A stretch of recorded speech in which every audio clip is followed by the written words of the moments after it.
Salah satu era yang sangat penting dalam sejarah Islam tentu adalah era Khalifah 4 setelah Nabi meninggal.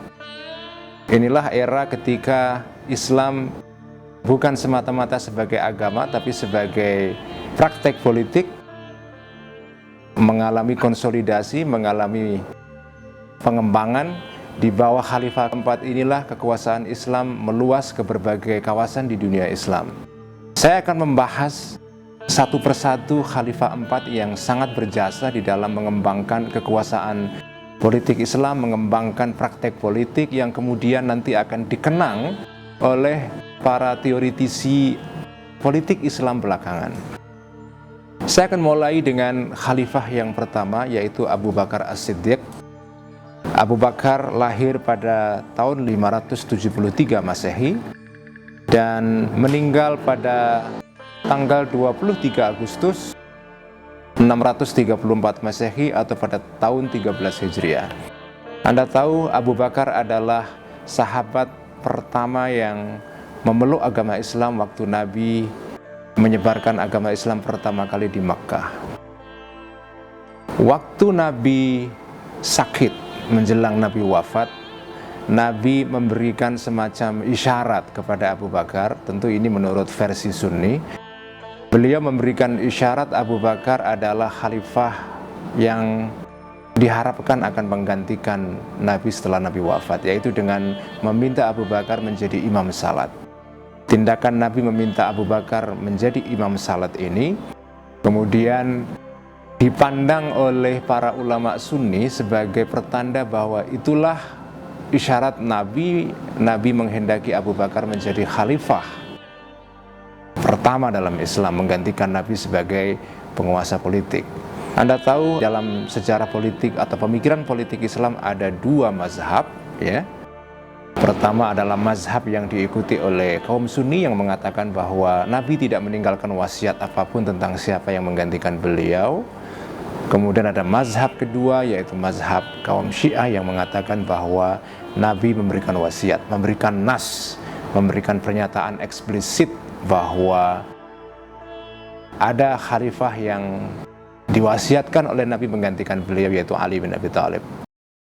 Nah, Abu Bakar kemudian melalui proses yang tidak akan saya ceritakan dengan rinci, kemudian menjadi khalifah melalui baiat, melalui sumpah kesetiaan yang diberikan oleh umat Islam di Madinah ketika itu. Abu Bakar dibaiat oleh Umar pertama kali di rumah Saqifah ibn Sa'idah, di mana ketika itu terjadi perdebatan soal siapa yang akan menjadi pengganti Nabi. Nah, Abu Bakar punya beberapa kebijakan yang menarik. Yang pertama tentu adalah kebijakan beliau melakukan perang riddah atau perang memerangi orang-orang murtad. Setelah Nabi wafat, banyak sekali ribuan orang Arab itu murtad, keluar dari Islam. Mereka menganggap bahwa ketika Nabi wafat, maka kesetiaan itu hilang. Jadi tidak perlu lagi mereka memeluk agama Islam. Nah, kemudian Abu Bakar memerangi mereka semua. Nah, tindakan Abu Bakar memerangi orang murtad ini dipakai oleh sebagian orang sekarang sebagai hujah atau dalil untuk mendukung kebijakan untuk memerangi orang-orang yang dianggap murtad di kalangan orang Islam sendiri. Nah, saya kira ini tafsiran yang tidak tepat, sebab Abu Bakar itu memerangi orang murtad bukan karena keyakinan mereka. Sebagian sarjana muslim modern mengatakan bahwa orang-orang murtad pada saat itu diperangi oleh Abu Bakar bukan karena mereka punya keyakinan yang berbeda, bukan karena mereka keluar dari Islam. Karena dalam Islam kita tahu ada suatu prinsip yang sangat penting, yaitu la ikraha fiddin, tidak ada pemaksaan dalam agama. Jadi mereka diperangi karena mereka melakukan pembangkangan politik. Kalau pakai bahasa modern, mereka melakukan kegiatan separatisme. Sekarang pun kalau ada suatu kelompok atau golongan membangkang pemerintah pusat, mereka diperangi. Jadi orang-orang yang keluar dari Islam, murtad ketika itu, tidak mau membayar zakat, atau bahkan keluar dari Islam, diperangi oleh Abu Bakar. Selama 27 bulan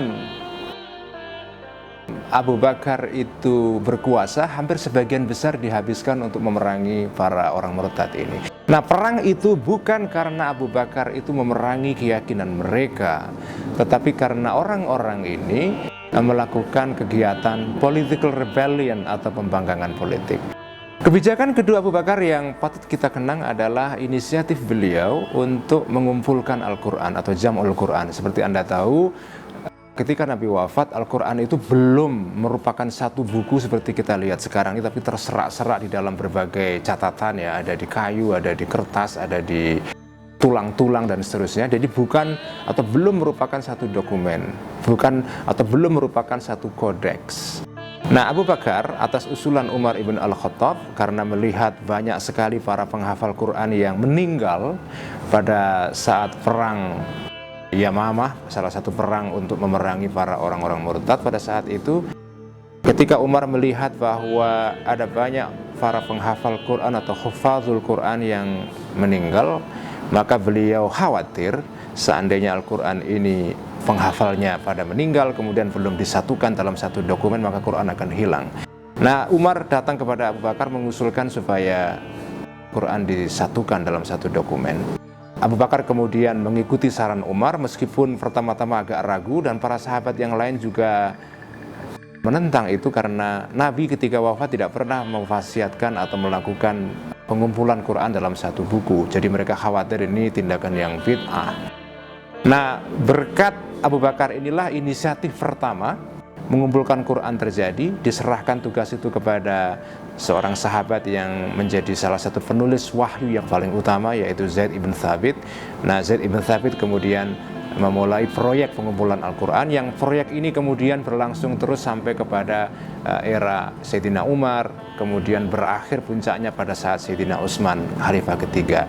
Berkat inisiatif Abu Bakar ini kemudian kita sekarang ini, umat Islam sekarang, mempunyai Al-Quran yang terbukukan. Nah, terakhir, Abu Bakar adalah satu-satunya khalifah di antara khalifah 4 setelah Nabi yang meninggal secara alamiah.